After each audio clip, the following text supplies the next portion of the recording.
Thanks for staying with us on TVC Breakfast. The big question now on many Nigerians' lips is who becomes the next president of the Federal Republic of Nigeria. There are 18 names on the list released by the Independent National Electoral Commission competing for the top job. And the contest has largely been narrowed down to be a tough battle between Atiku Abubakar of the People's Democratic Party, and of course there is Asiwaju Bola Tinubu of the governing All Progressives Congress, and Peter Obi, who is the flag bearer of the Labour Party. Of course, there are also other names who are all vying for the top job, as said earlier on. But with campaigns for the 2023 general election already flagged off, the presidential candidates of these parties will now battle for the 84 million votes of Nigerians across the country. They have less than 150 days now to move around the country to promote their manifestos and candidatures before the presidential poll scheduled for the 25th of February next year. We bring in now, joining us from our Abuja studio, a former presidential candidate and a former chairman of the Inter-Party Advisory Council of Nigeria, Alhaji Kabir Shitu. Thank you for joining us. Thank you. We also have joining us to speak on this discussion. He is joining via Zoom, and he is the Deputy Director General of the Asiwaju Movement for Greater Nigeria and former MD CEO of the Nigerian Communication Satellite Limited, Engineer Timan Saniu Ahmed Rufai. Welcome to the program. Let me begin with Alhaji Shitu. Thank you. First off, so with the start of the presidential campaign and INEC, calling for issue-based campaign at this time, free from divisive elements of any sort, what do you make of this innovation we have on our hands regarding electoral campaigns as we move towards the forthcoming election? Thank you. Good morning. First of all, I will congratulate all the presidential candidates because they are all my colleagues, almost all of them, except some few or three that have been on the trench together. And they are all my friends. I congratulate them. Secondly, this is a unique presidential contest. Unique in the sense that it cut across all the strata of Nigerian society. You have everybody there. Now, what goes to the mind is that now we have to change from politics of ethnicity, religion, or sentiment into politics of issue base. Because at a time like this, Nigeria needs somebody that will move us from the level we are today to economic development level. For us, we have seen the candidates, and those candidates today are all capable.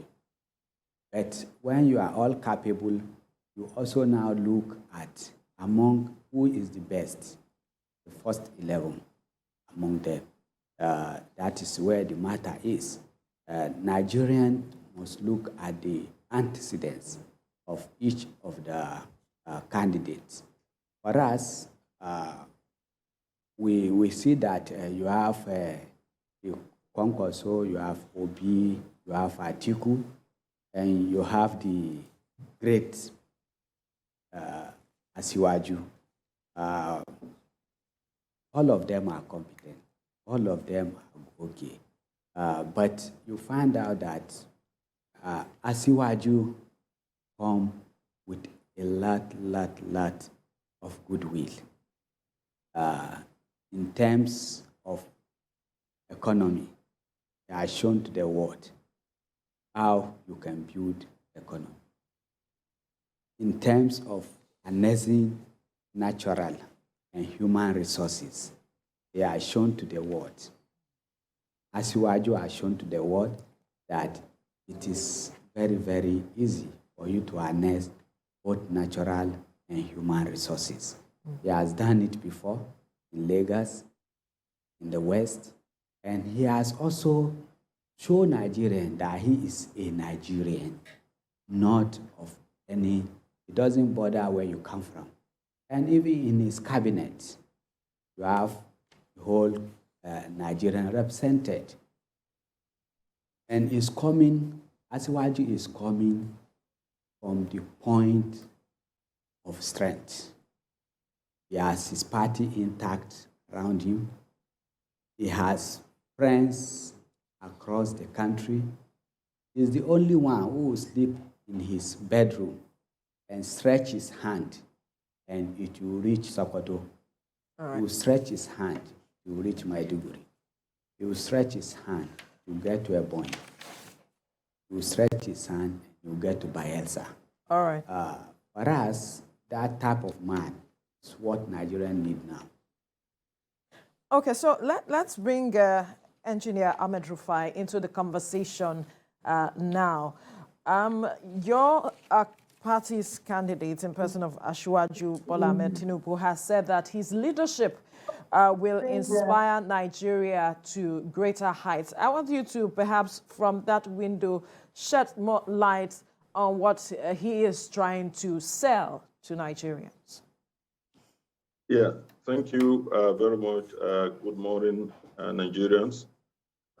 It's my pleasure to be on this program.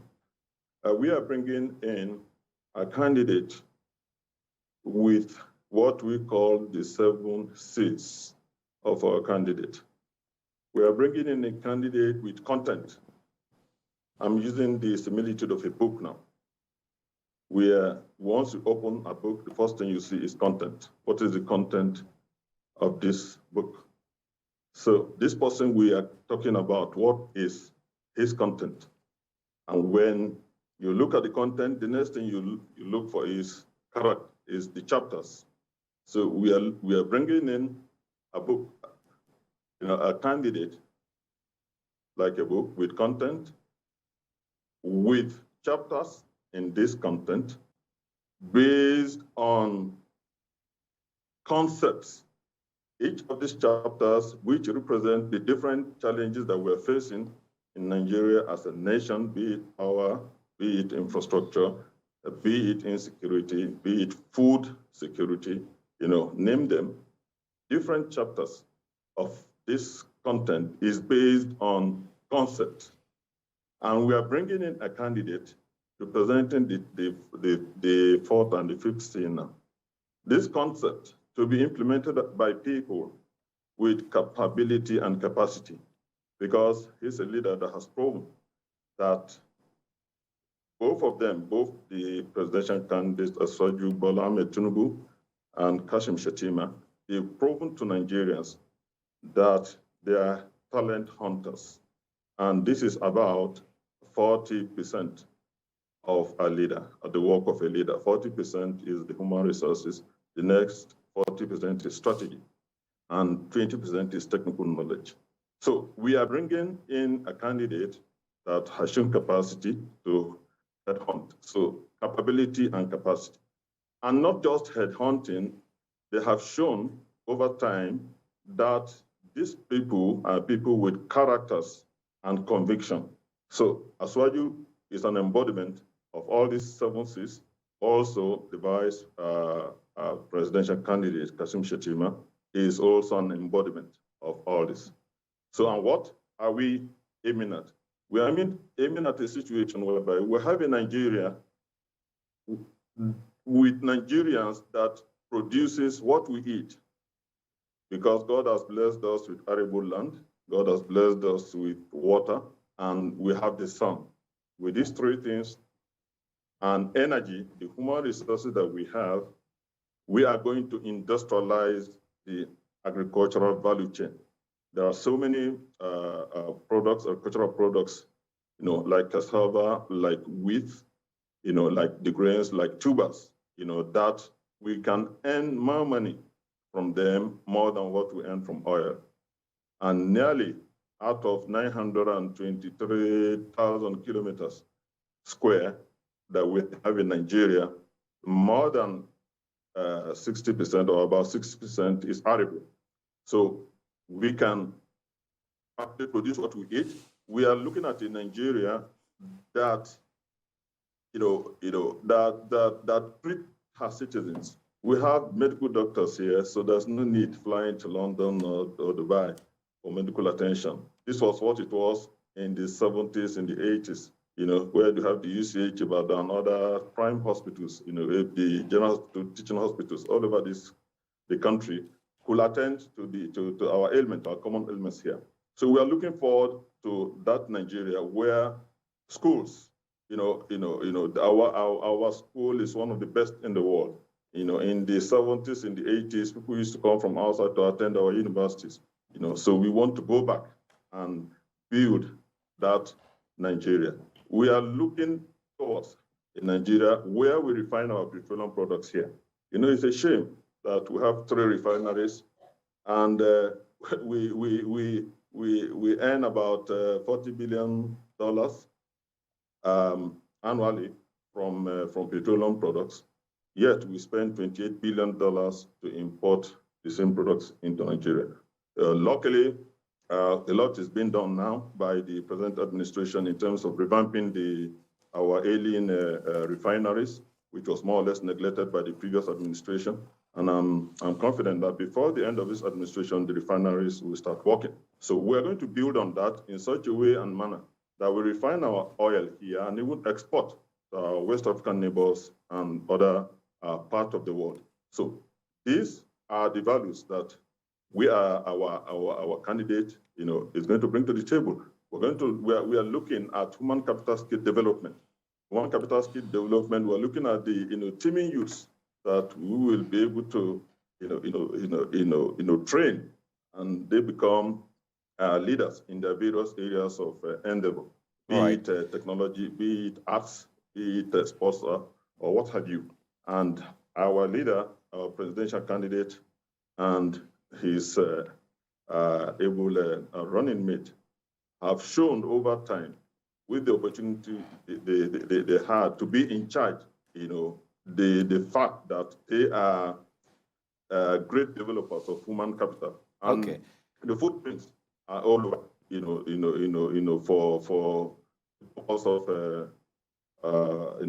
proven example in the past. All right, Engineer Ahmed Rufai, let's put you on a hold a little bit. We'll come back on this.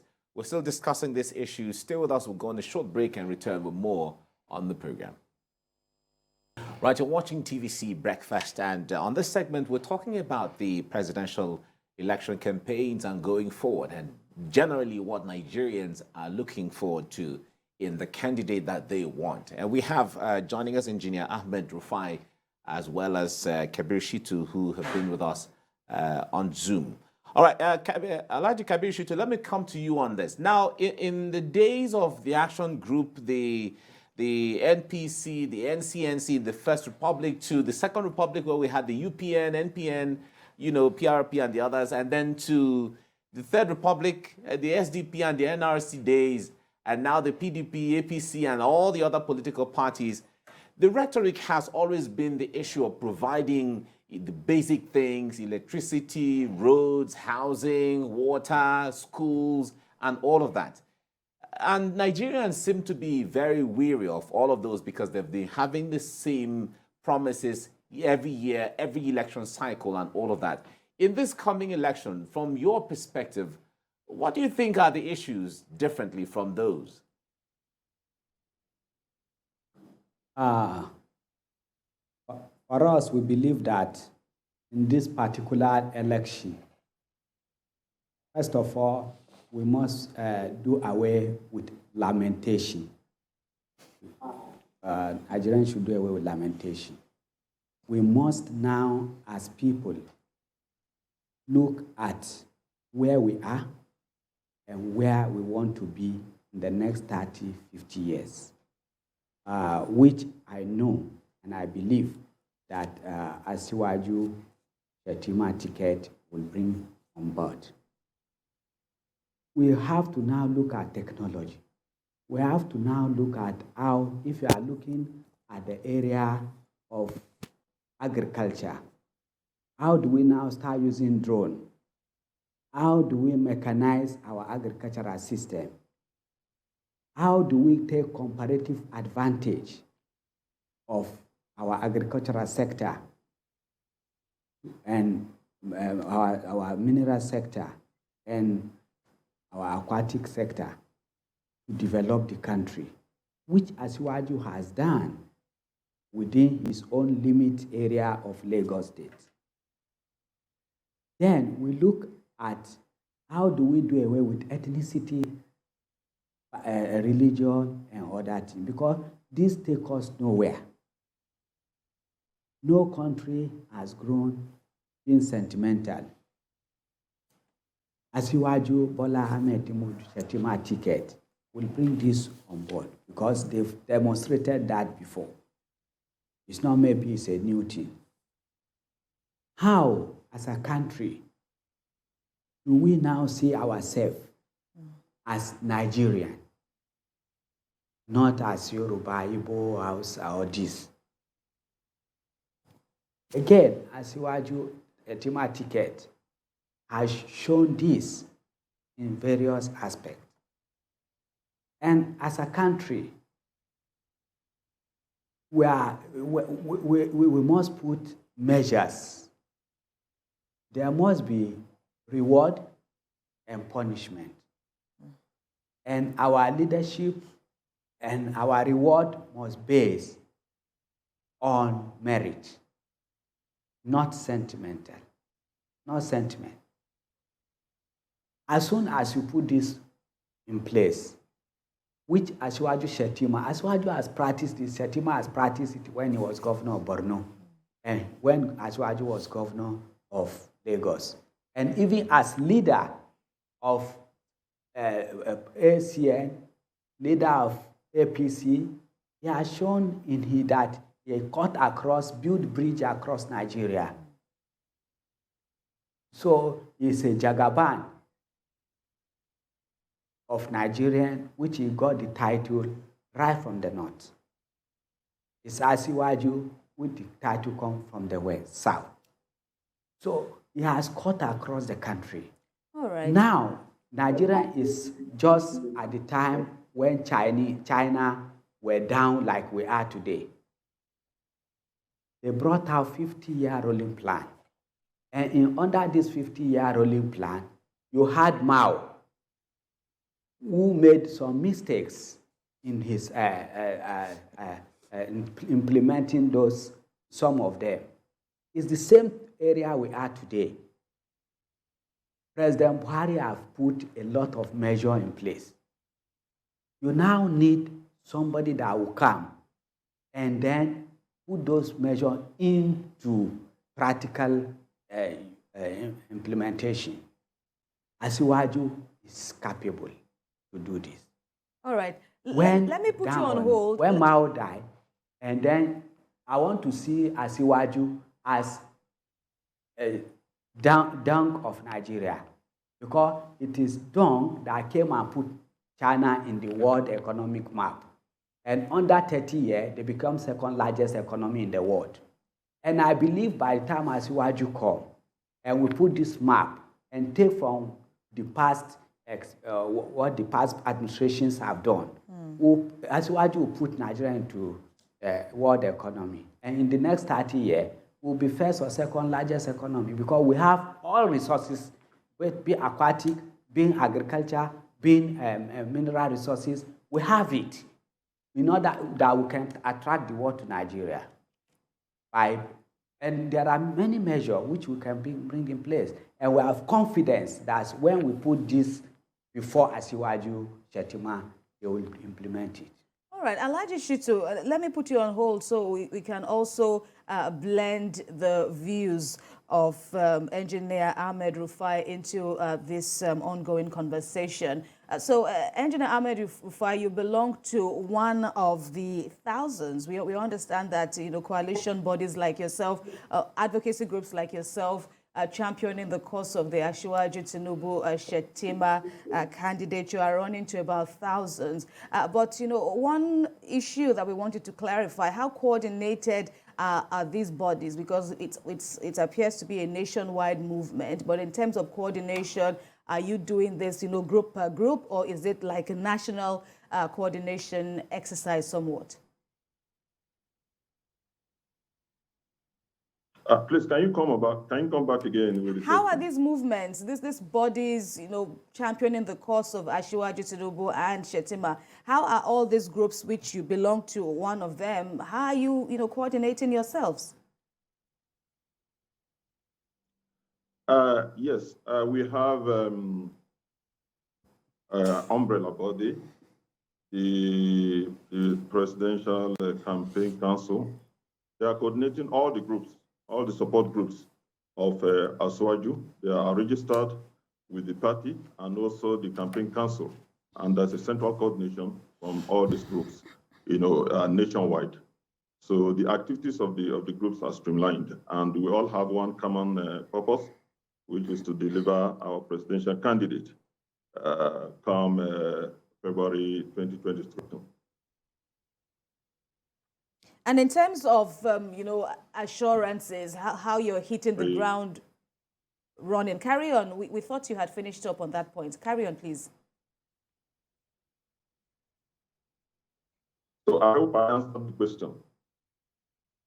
Yes, I wanted to also add how you plan, under your own group, how you plan in your, of course, area of operation, how you plan to push their bid in addition to the National Council. So the National Campaign Council of the party hasn't, kicked off formally, but from your own end, how are you going about your mandate? Well, one of the key issues is like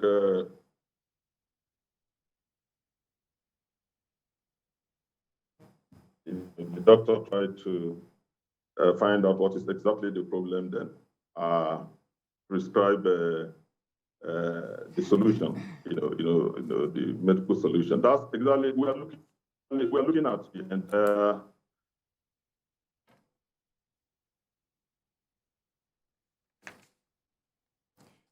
It appears we have issues connecting with engineer Ahmed Rufai. In the meantime, we will, bring on board again Alhaji Kabir Shitu while we try to reconnect with engineer Ahmed Rufai. Right, and my question comes to you, Mr. Shitu. Earlier, you spoke about how unique this election was going to be, and I'm wondering what intrigues that you foresee playing out from the campaigns leading up to the elections. Thank you. If you look at the campaign, it's a tripartite or campaign. You have, first of all, the OB, who is talking about youth. He has very good campaign strategy and mobilization, but very weak structure. In fact, no structure. And you cannot win an election when you don't have structure. Then you come to Kwankwaso. You can't say Kwankwaso is not strong. You can't. Kwankwaso is one of the factors that you must look at. But unfortunately for Kwankwaso, you could not move beyond some area in the north into the south, southern part of the country. So, and the structure is new and very weak. Then you get into Alhaji Atiku Abubakar. Is a veteran, former vice president of Federal Republic of Nigeria. He has all it takes to be a very good president, but very, very weak structure. Too weak a structure to go into presidential election with. He could not go beyond, in fact, his major areas where he will have performed creditably, the southeast, the south-south, which is the base of the PDP, are totally in crisis today. the North has been natural abode of APC. Natural. And then you have, that is where the Asiwaju Shettima ticket have become very, very strong structure. They have the structure, they have they have they've stretched their hand, and they've built bridges across ethnicity, religion, and tribe, which in fact people don't see Asiwaju belonging to any tribe in Nigeria. We see him as Nigerian. That is, and then you have a very formidable structure called APC, where you have various political parties that came together to put that APC together. It's a very strong structure, where I also collapse my own structure to get to, and forget about my presidential ambition of today, and move with Asiwaju. It's a very strong structure. It's a structure that you look at the Southwest, you know that it's a natural area of APC. If you look at the South, Northeast, is it Yobe, is it Borno, is it Bauchi, is it, these are natural area of APC. Are you going back into Kano? Are you going into Zamfara? And there are, name it, strong structures. You have governors there, you have party structure there, you have everything it takes. That is why I earlier said, you know, when God wants to help a country and want to take, maybe it's the Moses that will move us out of the wilderness. I believe that is where that is why God has prepared a ground for him. Solid ground. Just come in and take it. Okay, I like to keep you. So for us, we believe that APC has all what it takes to take the ticket. All right, I like you too. There is no going back. Yeah, I like you to let me stay with you. I understand Engineer Ahmed Rufai is not back yet on, but let's stay with you. Just on the papers today, we heard the former President Olusegun Obasanjo saying that 2023 election might make or mar Nigeria one way or the other. I recall earlier you were saying that we should all do what we can do to move Nigeria forward. But if you see it from the window of former President Olusegun Obasanjo, what do you think he's pointing at? And how do we avert these things that can or could mar Nigeria in this election?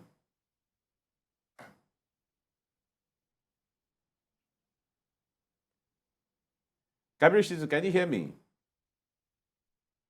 Yes, I'm here. Okay. For us, the Ebola of Owu, the father of Nigeria. What you cannot take out of President Obasanjo, my father,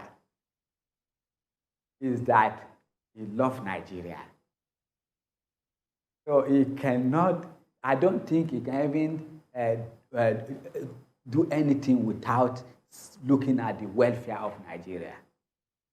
He's saying the obvious, that we must, as people, know what we are doing. Forget about ethnicity, religion, or tribe. Let's face what will build us. And that is where Asiwaju come in. If you look at the candidates, who has built bridges across the country? Who can stay inside presidential villa and just under 2, 3, 5 hours, and it will assemble the whole leaders of Nigeria? It's Asiwaju Bola Ahmed Tinubu, the Jagaban, the Asiwaju of the whole world, according to my father IBB. So you can see even the leaders, Nigerian leaders, are already telling you that Asiwaju is there. He's the man to take us out of this. Yes, previous administrations have tried their best, especially President Muhammadu Buhari. He has put measures on ground in various areas. In fact, the last thing I know is going to ease the next president coming is him taking over this discourse. All right. So that we can have electricity in our rural area. Okay, so No let's bring back that.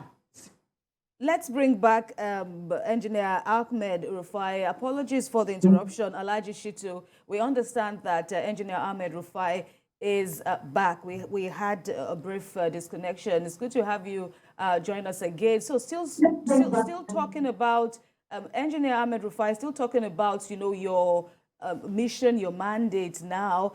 Help us. So let's bring you into this issue about how APC has been able to, manage what could have been a crisis following the emergence of first Asiwaju Tinubu and, when he also announced his decision of a running mate in the person of Kashim Shettima, as against, a party like the PDP that, the issue of how to manage and deal with opposition within its ranks compared with the APC.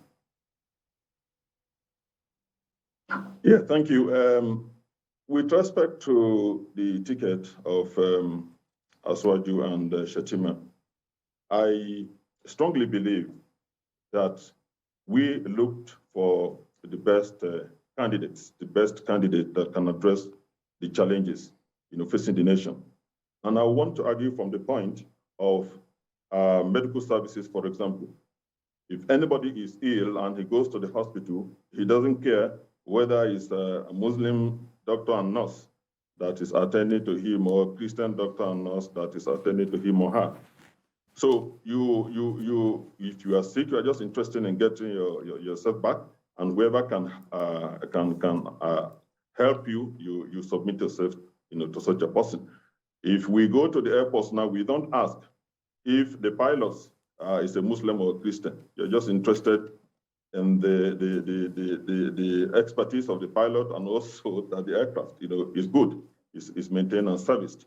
So if you also go to the market, no, you don't ask from the person you are buying for, are you a Muslim or a Christian? You want the best price. You want the best value for your money. So, and I think that is the situation we find ourselves. The situation, our political environment is just about leadership.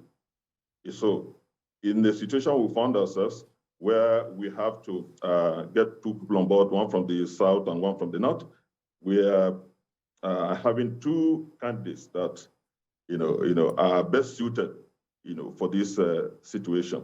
And I believe the issue of faith should take a background. If it's an artist that can rule this country, so be it.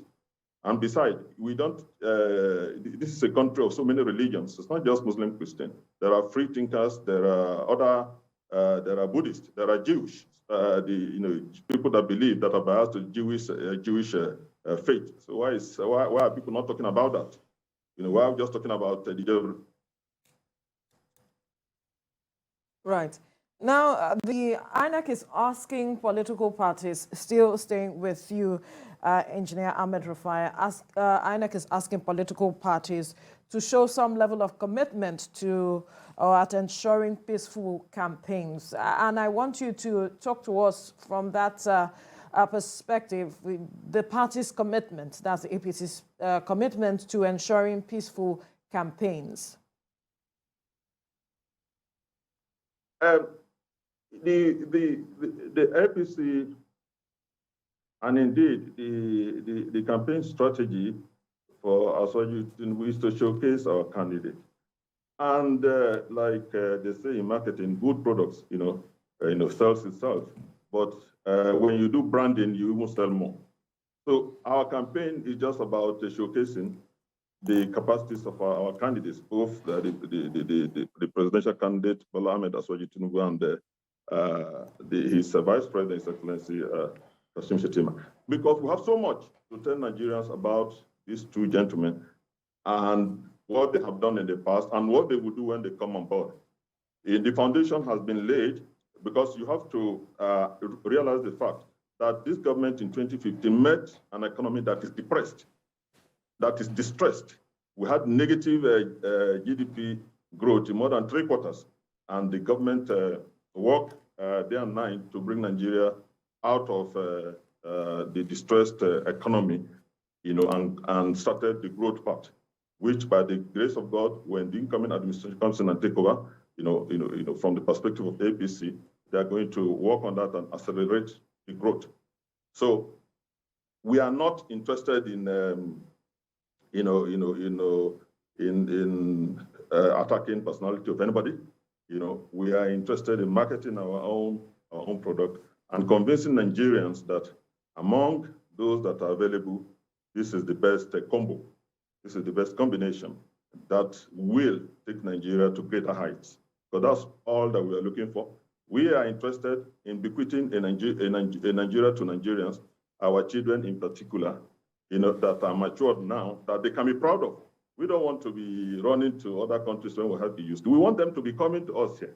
We want Nigeria to be better than Dubai, to be better than America, better than Canada, better than London. And we have capacity. In those days, Lagos used to be a place of choice. Ikoyi is as good as London in those days and Victoria Island, in the 70s and 80s. So we want to go back, because ours was an arrested development. We had industrial estates in Oba, in Ilupeju, in Apapa. We have all those things. Even in Kaduna, we have all the textiles, all the mills are shut down. In Kano, the same thing. Nearly every state have industrial estates, arising from the First and Second Republic. So we want all those industries to be revived. We want to, build textiles that produces, clothing for Nigeria. We want a place like Jakarta and the smelting companies to come back so that we produce our cars here, we produce our tractors here. That will enhance the agricultural value chain, that will industrialize our advantages in agriculture. So we want a Nigeria where our schools are top notch. Our secondary schools, let's build skills.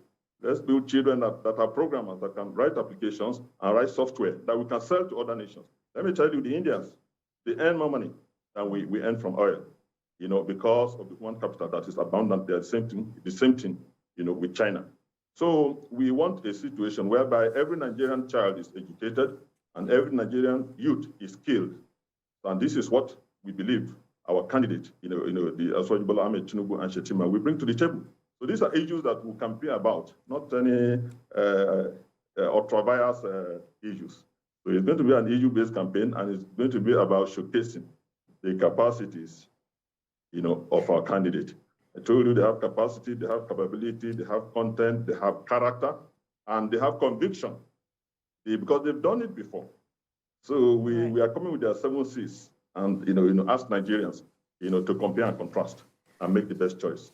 All right, we've run out of time, but of course there's still time to say a big thank you to you both, Alhaji Kabir Shitu, a former presidential candidate and former chairman of the Inter-Party Advisory Council. Thank you very much for speaking with us, as well as Engineer Atiman Saniyu Ahmed Rufai, who is a former MD CEO of NICOM SAT Limited, and of course the Deputy Director General of the Ashiwaju Movement for a Greater Nigeria. Thanks to you both once again. Thank you.